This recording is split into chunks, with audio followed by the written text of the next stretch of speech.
Often at the end of a meeting you get what is called a summary talk, trying to draw the strands together, what I have on occasion miscalled a wind-up talk.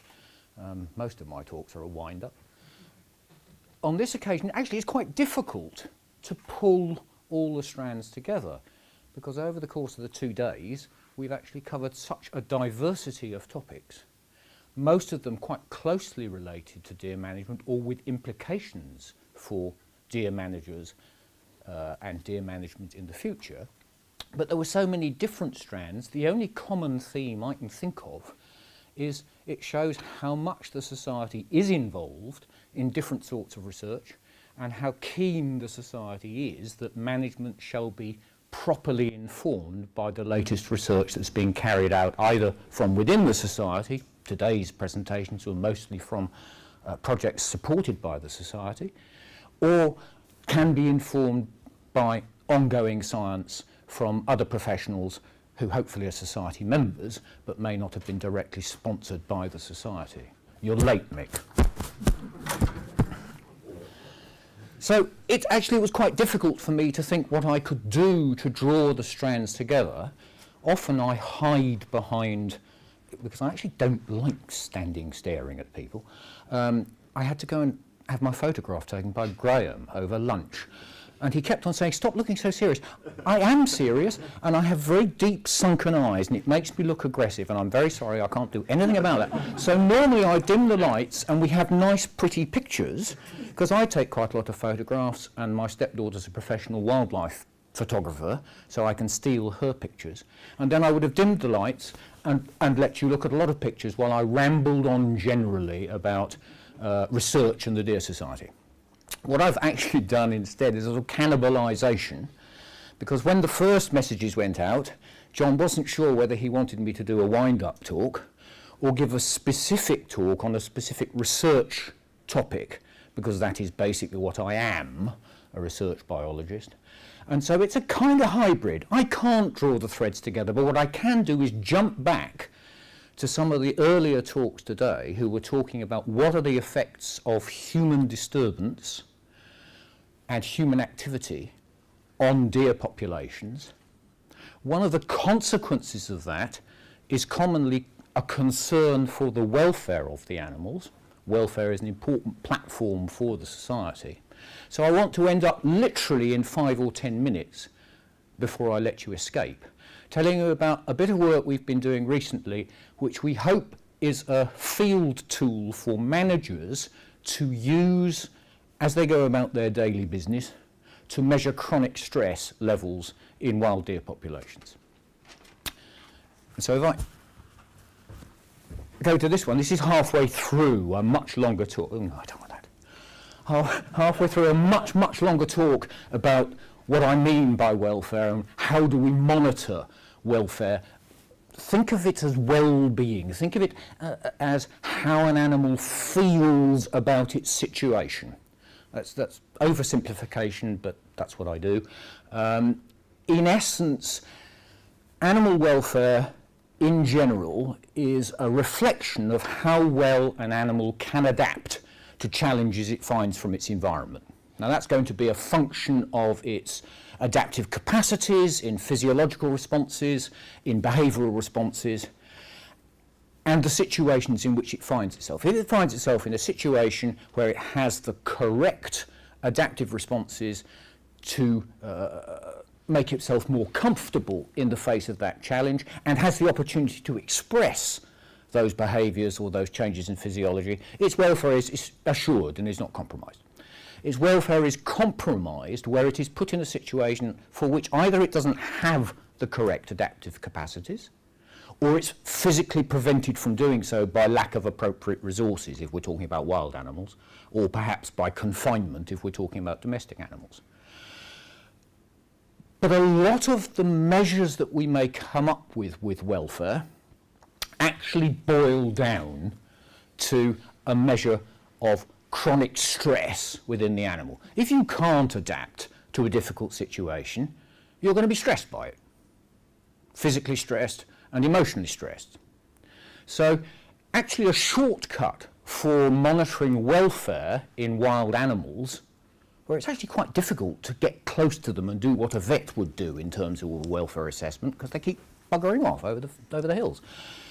One of the shortcuts is if we can measure levels of stress, and clearly in terms of some of the talks which happened earlier in the day, if we're concerned about human disturbance changing wildlife behaviour patterns and wildlife distribution patterns, then again we may be able to get a handle on whether that matters to the animals if we have a way of measuring chronic stress. Now, the classic ways of measuring stress are by taking blood samples. Well, that stresses the animal itself, so it's kind of a waste of time. Or technically, it is argued that a long-term accumulation of chronic stress leads to a build-up of corticosteroid waste products in hair and actually in faeces. So if you want a short-term time window, you assay steroids in faeces. If you want a long-term assay, you will actually assess corticosteroid residues in hair. It's a bit like they say Napoleon Bonaparte is known to have dosed himself with low doses of arsenic over the course of his life to prevent himself from being poisoned by Josephine. She could have used strychnine. Because we know he had arsenic in his hair from a long time exposure. Maybe she was actually poisoning him and getting the dosage wrong. But if you are chronically stressed, you will build up corticosteroid products in hair. The biggest problem with that, or measuring those in faeces, they are things you can collect in the field, it's not too difficult. The biggest problem, they've actually never been calibrated with levels of stress. So everyone assumes they're a good measure of chronic stress, but it's a presumption. Right, with, do I need a thing to press? Yeah. Which one? That one. Thank you. Right, with colleagues in the University of Glasgow, we have been exploring the idea that actually temperature, body temperature, may be an effective measure of chronic stress. It sounds bizarre. It is actually pretty bizarre. Acute stress is known to change the distribution of blood supply in the body. You're responding to it. It's the fight and flight thing. You're responding to an acute stress, so you actually change the blood supply to maintain blood to your vital systems, but also to prepare the blood for rapid escape, to prepare the body for rapid escape. So, and that actually results in clear changes in surface body temperature.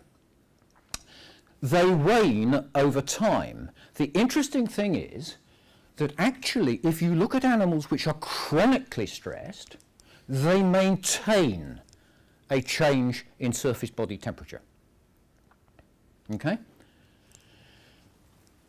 And that suggests that measurement of surface temperature from bare areas of skin might be an effective way of assessing levels of chronic stress in wildlife populations. I think it's completely bizarre, but the technology is there. Actually, an awful lot of people are already using thermal imagery for censusing animals, for actually looking for a closer and more accurate estimate of animal numbers and densities in the landscape. So this is very quickly to give you an overview of some pilot studies we've taken using park populations of fallow deer to see if we can actually make this work. And what we did was we chose a number of fallow deer parks from north to south within the UK, essentially to try and capture a range of environmental stressors. Those in the north and at high altitude suffer very low temperatures over winter. They have quite a short growing season. The high altitude ones have very little shelter. Those in the south may have grass growth all the year round. They're bathed by the south coast balmy breezes, so they're actually not so environmentally stressed. So we've got a range of environmental stressors. Within those bands, we deliberately picked parks which had higher or lower densities of deer, which would therefore be a measure of potential for social competition or social stress, and we picked ones which actually were open to the public on a regular basis or were not open to the public and had very little public disturbance beyond the park keeper. Now, the problem with this is that you are using a thermal imaging camera to take a photograph of the bare skin around an animal's eye, and it's going to be at some distance from you. And it's going to matter because that will attenuate the signal from the animal to you. It'll cool down as it gets to you, as it were. It's also going to cool down less from the animal to you on a hot day than it does on a cold day. So we have to take account of other things like ambient temperature, distance of the animal from the camera. But if you actually do that, then the residual temperature, which captures the actual temperature at the eyeball, if you like, shows clear differences between the populations. Now, there are two things which are significant and important here. First of all, they show a difference in the median temperature, but also, and in my view importantly, they show a difference in variation, individual variation around that median figure. Now, if you think about it logically, if you're being quite heavily stressed, everyone's going to respond, and everyone's going to respond in much the same way. So the variation around the midpoint is going to be much smaller. If you're actually fairly lightly stressed, then in fact some animals are going to be quite heavily affected, and others are going to be a bit laid back about it. You know, oh God, it's that again. And so they're not going to react so much. So you're going to get a much greater variance of response.